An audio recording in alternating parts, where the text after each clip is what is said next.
Thanks very much, Peter. It's great to be back, to see so many old friends and colleagues, and meet the new generation of researchers.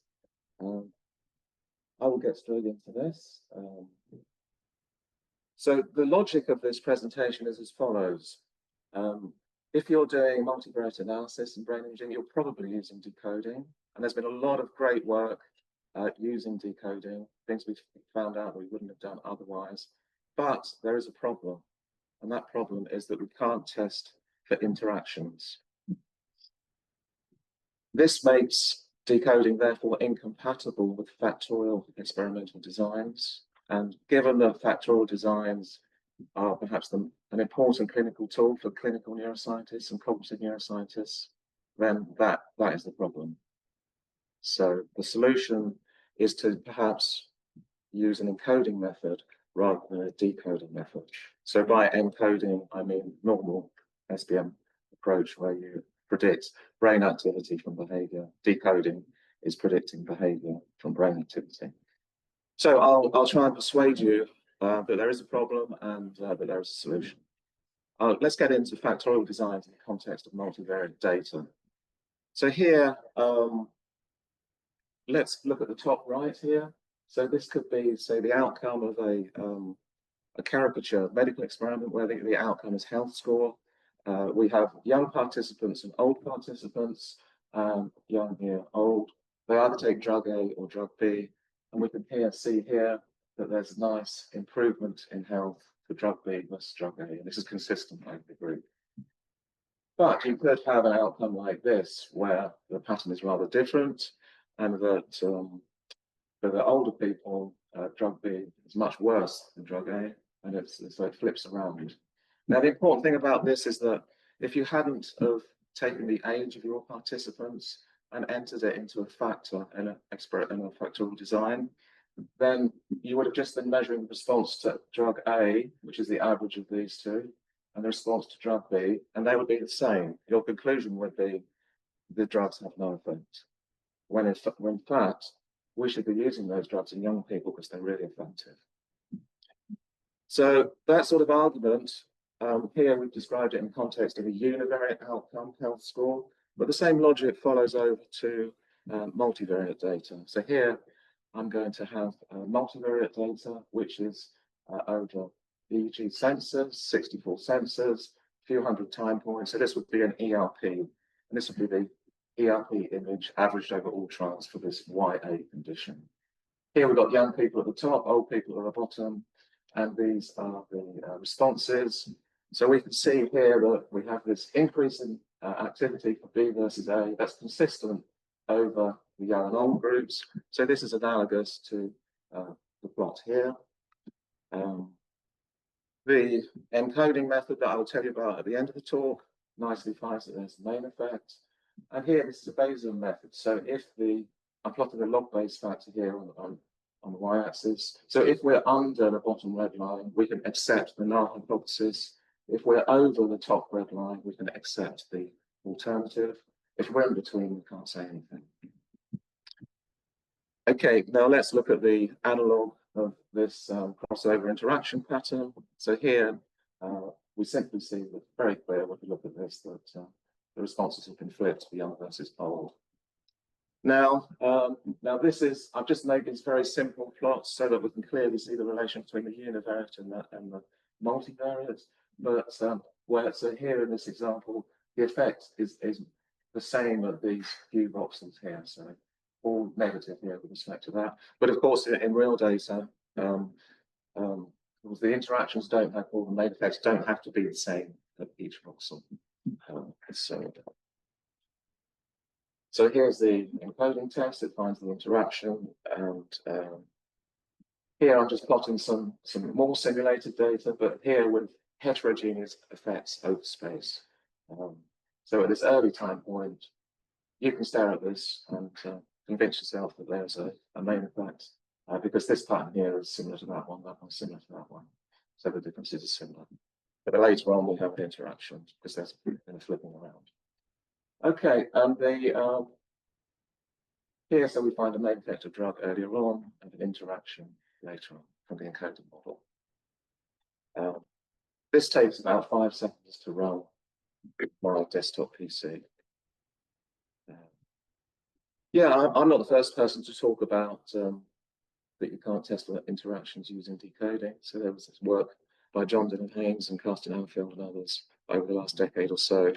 I was actually drawn to this area by a colleague in the department who has done some EEG studies where he sort of has got a pseudo test for interactions. So for the young group, he would basically decode A versus B, see what the accuracy is. For the old group, A versus B, and if there's a difference in accuracies, then that's what he's reporting. And that is something like an interaction. So I don't have a problem with this as long as you're describing what you're doing and what the result is. But really, this test is testing for the main effects of the factor on decoding accuracy. It's not a proper interaction test. If you get a positive result, I think that's okay. You report it. The trouble is, what if we have a negative result?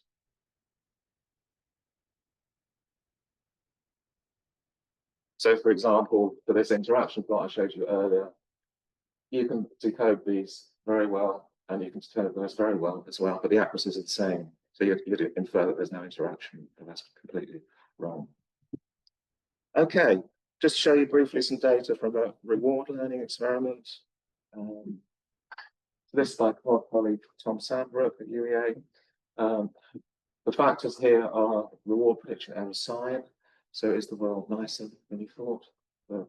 It's a positive reward prediction error or a negative reward prediction error. The other factor is reward magnitude, so low or high.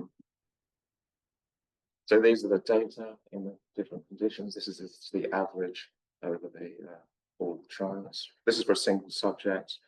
And again, I'm doing the multivariate analysis is over space, and I'm doing that separately at each time. So here are the results. We see an effect of negative versus positive reward during 50 milliseconds, and there's an earlier interaction. So the effect here really depends on whether it's a small or a large reward. Okay. Now, although you can't test for interactions using decoding, you can certainly test for main effects. And so we would expect to see some similarity between the encoding and decoding findings. So here, this is a support vector machine, and we see, this sort of detecting sort of peak of activity about 300 milliseconds, which is pretty similar to this. I've run various decoding methods. There's no one decoding method, as you say. Lots of people use support vector machines as though it was the only one, but you can run naive Bayes, k-nearest neighbor, etc., and look at the correlation between the accuracies. And then I've sort of looked at the agreement or the disagreement between the decoders, and the encoding results fit very much within that spread. So I think we have consistency there. Right, so in the last few minutes, I'm going to talk about what is the model, and this is going to be mathematical, because I think it's quite instructive, because you'll see the equations, parts of which look very similar to what we do in SPM with the general linear model and FSL. So for example, the design matrix is exactly the same. The data here, instead of being a column, is going to be a matrix, and you're going to have m columns here for m sensors. The design matrix is the same. So here we've got an offset, which will just soak up the average. And then if we test this, look at this part of the column of the design matrix, this is looking for differences between the first 200 and the last 200 trials. So the main effects, A versus B. So the size of the effect will be sort of encoded in this regression, the first row of this regression coefficient matrix. So instead of having just one column here that we do in a normal GLM, we have the matrix here, and then two regression coefficients for 64 sensors. Similarly, we have, instead of a single column of E, we have a matrix of the same size of the data for the errors. Now, we can think about the errors in two different ways. If we look across the columns, there's going to be a lot of spatial covariance, a massive spatial covariance in the ERP data. We need to accommodate that. So we're going to estimate signal covariance matrix. But we can also take a row perspective and say, what is the covariance across rows? And so we're going to assume that trials are IID, and therefore the covariance is just the identity matrix over the n trials. And then this is fairly non-standard. I know everyone here knows about the normal distribution on a scalar, and you probably know about the normal distribution on a vector. So here, this is the normal distribution about a matrix. So we can, what I've said up to now is consistent with the idea that the statement that errors are matrix normal. So here, this n by n is the size of the matrix, the mean, covariance across rows, covariance across columns. Then the likelihood has just got a different mean. The mean is the prediction from the design matrix and the rating coefficients. So here we have a matrix normal likelihood. And if we choose a Wishart prior over the covariance, and we can put some prior information in here where size 0, we might have some knowledge of the covariance, we may not. And then if we also assume that we have a matrix T prior over the regression coefficients. So just to talk you through what's going on there. So we've got a mean, so we may have some prior knowledge. We've got the row covariance here. So that's how correlated are these two rows. And then we've got the size 0 and the alpha 0, which is the same as on the previous slide. Now, the point of all that is to enable me to put the whole algorithm on one side here. So we don't know what the spatial covariance is. We don't know what the regression coefficients are. We've got priors over them. If we choose this particular mathematical form, we end up with the same form for the posteriors. So these are called conjugate priors. And how do we get from the priors to the posteriors? By this simple set of equations. And you'll recognize many bits here. And so I think this is very elegant. And finally, we can compute phase factors analytically without any assumptions. So we don't need to use variational inference or Monte Carlo. And although this equation perhaps looks complex, we can decompose it into an accuracy term. So here, this is very much like the sum of squared errors under the alternative. This is like the sum of squared errors under the null. So if this is smaller than that, then the alternative is explaining variability. The base factor will be larger. This is an accuracy term. The other term is a complexity term, and it basically amounts to the amount of information gained about the regression coefficients. So, the computational overhead here is, you can see that we need to compute the determinants of these matrices. Now, in my application, the spatial covariance is much bigger than the covariance associated with the design matrix. So this is the computational overhead here. So I'll just put the summary slide up and leave it there for you to read. Thank you very much.